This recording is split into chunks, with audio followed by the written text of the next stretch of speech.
caso, a Chilo é o tambor, né?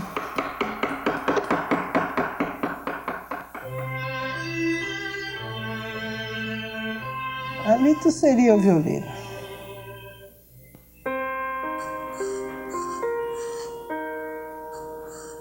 E o metal seria talvez o piano. O piano.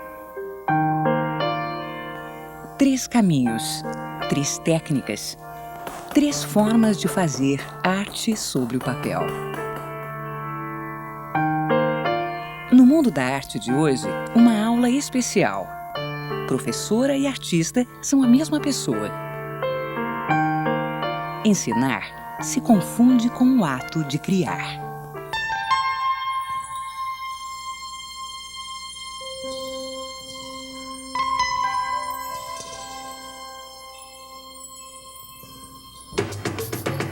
A xilogravura é reconhecida como arte na Europa desde o século XV. No Brasil, o processo é muito mais recente. Os grandes mestres só surgiram mesmo no século XX. Gravadores que fizeram história, como Lazar Segal e Lívio Abramo. O Segal tinha uma preocupação talvez muito realista, e o Lívio não. O Lívio tinha uma preocupação mais onírica e era mais pessoal. A identificação foi imediata. Através da obra de Lívio Abramo, a então pintora Maria Bonomi descobriu o verdadeiro caminho artístico. Trocou a tela pela madeira e os pincéis por instrumentos bem mais rústicos. Ele mantinha distância com os alunos. Não adiantava fazer gravura, tinha que fazer uma gravura muito especial com o Lívio Abramo.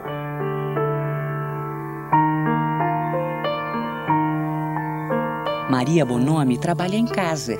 O ateliê é amplo e repleto de madeira, pedra, metal, tintas, ferramentas e ideias. A gravura começa pela ideia, né? É essa ideia que eu carrego para um pedaço de madeira, né? Aí eu não posso desenhar uma gravura. Tudo que a gravura propõe é uma percepção da matéria, dos instrumentos completamente diferente. Olha, o Lívio Abramo dizia que não se gravava com força, se gravava com raiva. Você não acrescenta matéria como em pintura, em desenho, você tira a matéria. Então você trabalha com todo o conceito do vazio. Talvez a escultura chegue mais perto dessa ideia. Que você retira material e esse material retirado, ele passa a ser presença no branco. A xilogravura pode ter como matriz vários tipos de madeira e o sulco é feito com instrumentos muito antigos. Eu acho que são do tempo da roda. O formão, a faca, os buris e as goivas. Só isso. São basicamente 5 instrumentos. Essas são madeiras extremamente moles. Essas são madeiras duras, essas são madeiras moles. Essa é um compensado. Então, nessa variação de uso de uma madeira que tenha muita textura com uma madeira que não tenha textura, nessa combinação, pelo jogo do que é fundo e do que é frente, é que vai se formando essa imagem. O topo é quando a árvore é cortada no seu sentido longitudinal e se pode trabalhar em todas as direções.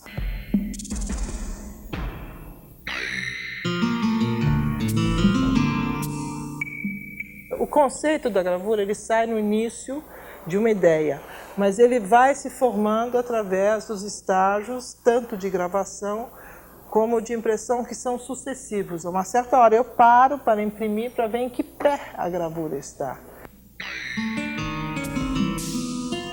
A gravura tem um conceito democrático. Ela existe a partir da impressão de uma obra de arte que se multiplica. A polêmica está criada. Qual é a parte original desta arte? É a matriz. A matriz é onde fica o momento do corte, quando a mão grava um sulco, que é o gesto primordial do homem, né?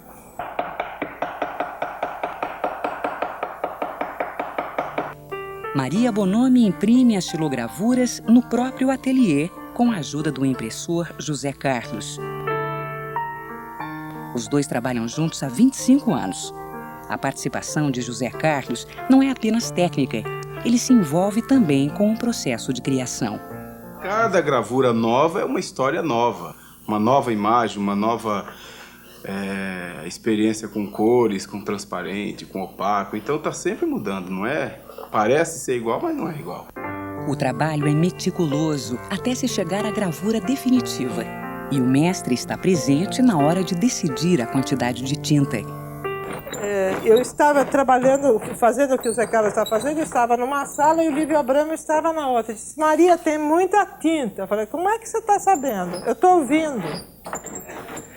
Então esse barulho da tinta, ele dá a ideia de quanta tinta tem no rolo. E tem um ponto certo. Vamos ouvir o ponto da tinta, ó. Encontrar a composição de uma gravura não é fácil. Ela acontece a partir de uma combinação de cores e posições da matriz num roteiro de impressão. Cada gravura, cada imagem, ela é procurada e estabelecida através de um registro que marca as posições da matriz. Quantas vezes a matriz entra, em que posições a gente quer fixar essa imagem. Toda a elaboração da gravura é extremamente planejada. Por isso que se diz que a gravura é a matemática das artes, né? O processo é artesanal, do início ao fim. Aqui, na fase da impressão, entram novas ferramentas e papel especial. São papéis, digamos que são papéis semi-industriais. Nesse caso é um papel oriental, japonês, importado. Nós não temos para esse tipo de trabalho nenhum papel ainda brasileiro, a não ser papéis feitos à mão, né? É uma colher de bambu que é o sistema milenar. Há 1000 anos que se faz gravura no Oriente assim, né? O gravador tira várias provas até chegar à que ele considera boa para imprimir. A partir dela é feita uma tiragem ou edição. Todas são consideradas gravuras originais. Por fim, o artista data, numera e assina sua criação. Eu vou anunciando já uma previsão que essa imagem vai desaparecer completamente da pedra, se despeçam dela para sempre, porque ela vai aparecer só no papel agora.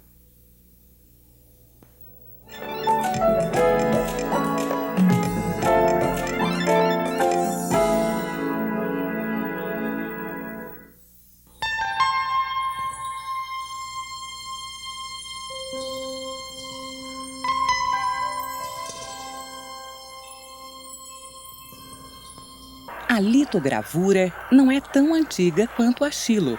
Foi descoberta quase que por acaso, em 1796. Um alemão chamado Senefelder, com a preocupação de reproduzir estampas, de ter imagens, de poder multiplicar imagens, descobriu uma pedra na Alemanha, no norte da Alemanha, que é essa pedra aqui, que é uma pedra de qualidade bem diferente. Ela bem limpa, bem granitada, ela demonstrou que tinha uma propriedade, ou seja, de repelir a água e absorver a gordura.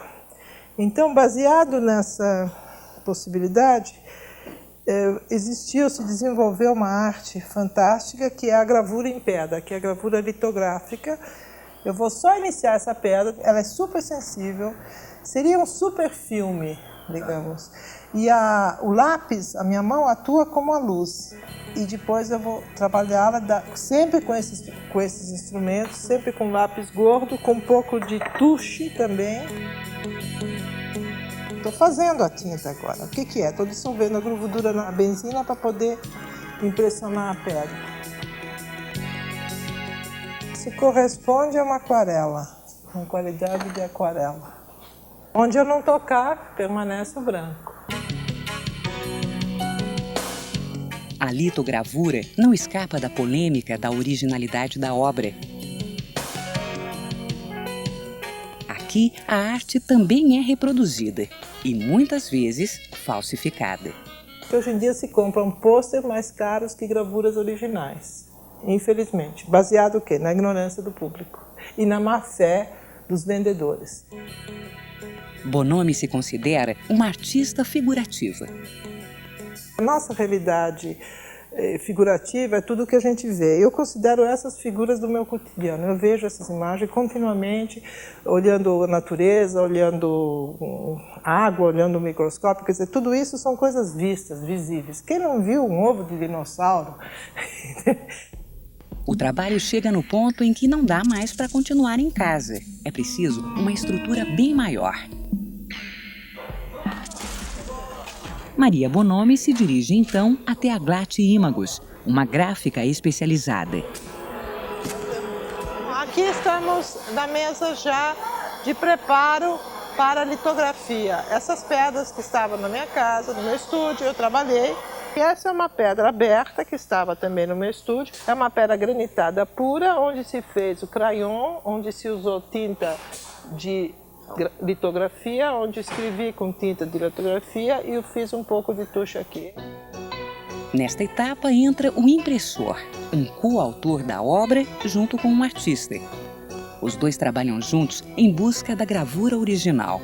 O processo inicial é colocar breu e talco na pedra. O breu é para proteger a tinta, para quando ele dá uma goma com ácido não corroer a tinta. E o talco é um secante que é para quando ele dá a goma, como a goma é feita com água, diluída com água, para não borrar todo o desenho, que é para não desmanchar o desenho. Então, o talco é mais um secante mesmo.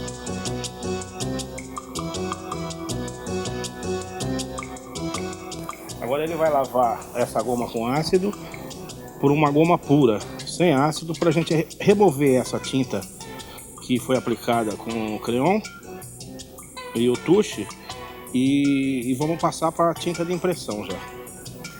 Eu vou anunciando já uma previsão que essa imagem vai desaparecer completamente da pedra, se despeçam dela para sempre, porque ela vai aparecer só no papel agora. Agora nós estamos tirando com removedor. Removendo o tuche. Removendo o tuche. Se coloca um pouco de tinta gorda para puxar a imagem de novo. Ó. Agora vai aparecer o desenho. Socorro.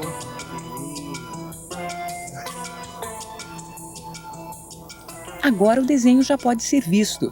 Neste estágio, começam os testes de cor e registro para a obtenção da primeira prova. A impressão é feita num sistema medieval. A prensa não tem nenhum comando eletrônico. A sensibilidade do impressor ao operar a máquina entra como mais um elemento artístico na conclusão da obra.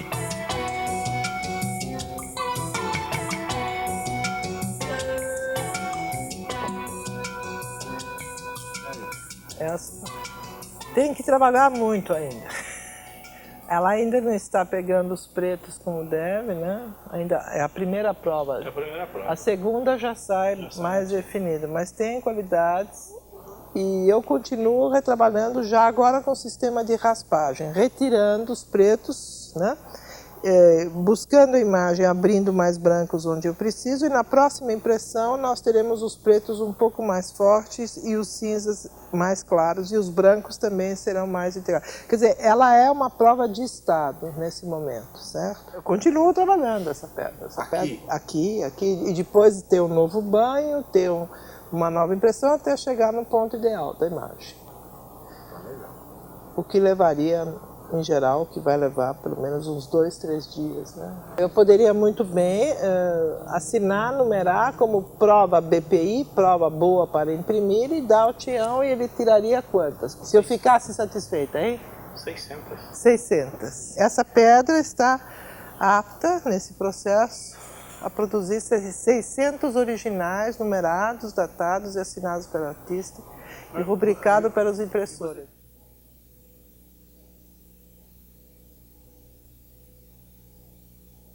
A matriz, ela não é necessariamente algo transportável, mas ela é o meio multiplicador da ideia e é o meio que foi atacado originalmente pelo artista pessoalmente.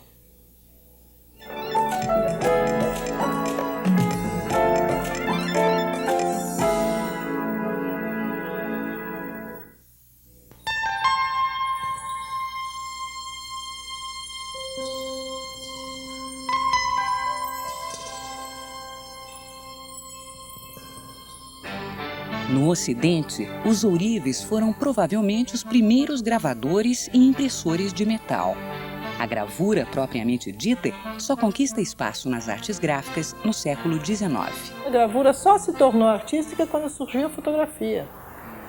A gravura existiu antes como meio de reprodução, né? Foi em 1400, né, quando a gente encontra as primeiras gravuras. Os baralhos, essas coisas todas, a função dela era totalmente outra, né? Maria Bonomi começa a gravar uma chapa de metal no ateliê, em casa. Que maneiras que existem de fazer gravura em metal? Tem a maneira negra, tem a maneira que é parecida com aquela de litografia, onde toda a chapa é protegida ou ela é atacada de uma maneira manual. E tem a ponta seca, que é essa aqui. Aqui são todos os instrumentos de metal. Quer dizer, a variedade do metal é muito grande. Uma das variedades é a água forte. O buril, né, que a gente usa na madeira, também funciona em metal. Ele trabalha assim. E daria uma linha mais preta, mais profunda. As pontas e, propriamente, água forte. Ou seja, eu vou abrir um suco muito leve, que não é um suco. Eu estou rasgando a tinta, que é um verniz que eu cobri o metal, e quem vai trabalhar, na verdade, é o ácido.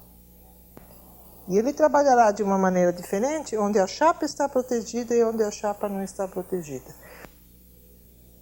É sempre o grande alfabeto da gravura. A gravura como maneira direta, no caso, do uso de instrumento, ou maneira indireta, no caso de ácidos. Mas sempre é a mão que gera uma imagem, que abre um sulco, que deixa uma marca. É sempre essa postura do homem fixando uma emoção. Maria Bonomi continua o trabalho na gráfica. A chapa recebe um banho de ácido nítrico. Esse ácido morde o metal. A parte que foi aberta com estilete, né, ela será atacada pelo ácido, soltará bodas, ela será destruída e ficará registrado exatamente o que nós fizemos na intensidade do que fizemos. Aqui já tem sulcos bastante profundos, que onde vai se inserir a tinta, né? Agora vai ser retirado o verniz, né? Um pouquinho assim. Nesta etapa, a tinta é inserida nos sulcos da chapa.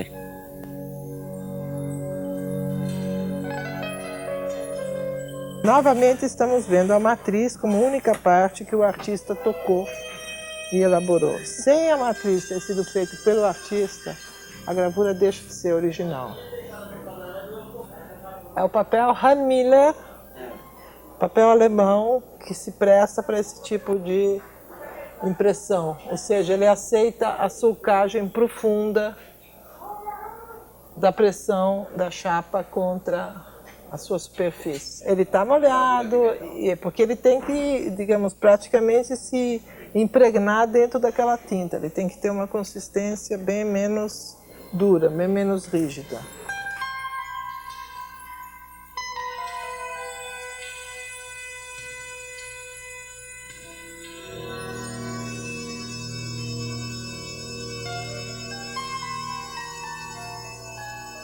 Vocês veem a marca que a chapa deixa.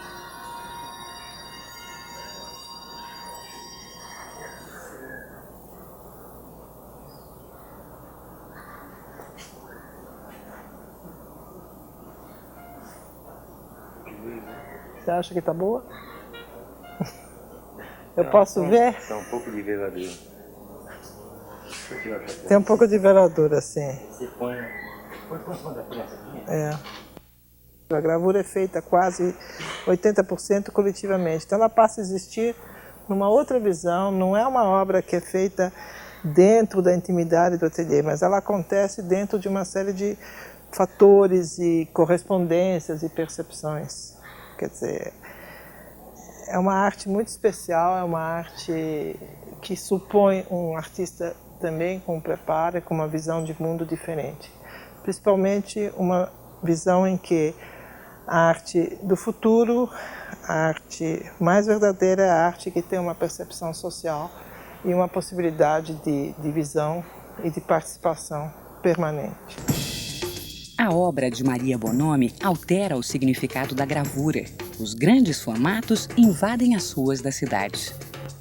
Onde a tiragem é substituída pela visualidade numerosa, né? Onde o concreto passa a ser a matriz. O mais recente mural de Maria Bonomi divide espaço com obras de Aguilar e de Marcelo Nietzsche, no edifício Faria Lima Premium, em São Paulo. O metrô paulistano abriga outra obra pública de Maria Bonomi. O mural Construção de São Paulo conta a história da cidade. A gravura é a minha verdade. Eu não saberia dizer nada que não fosse através da gravura. E eu acho que eu consigo dizer tudo pela gravura. Mesmo se a gravura vai parar numa parede, ou numa estação de metrô, ou numa grande escala, é onde eu acho que se pode falar do essencial. Nada na gravura é supérfluo, nada na gravura é banal. Eu acho que é uma arte com destino para a alma.